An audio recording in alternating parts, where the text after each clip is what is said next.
I'm here at Balliol College in Oxford, England, and this is the place where a man called the Morning Star of the Reformation taught. He was a master here at this institution. This man's name is John Wycliffe. About 150 years before the Protestant Reformation and before Martin Luther came up, here's a man named John Wycliffe who had these ideas. He believed that Scripture alone was our sole authority, not the Pope. He also opposed the selling of indulgences, and he opposed a lot of the clergy immorality that was taking place at that time. Because of this, we see precursors to the Reformation. John Wycliffe is going to take a group of people, and together they would translate the Bible from the Latin into the English that we have today. So the reason why you and I are able to read our Bible in English is because John Wycliffe believed that Scripture was the sole authority for faith and practice of every believer.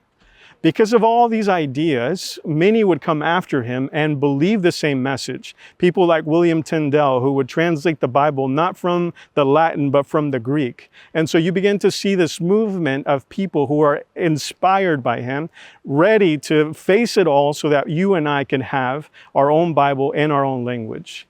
At the time, the Catholic Church was very upset with John Wycliffe and what he taught. And so 30 to 40 years after he died, they would take his bones and they would burn them and toss the ashes into what's called Swift Lake.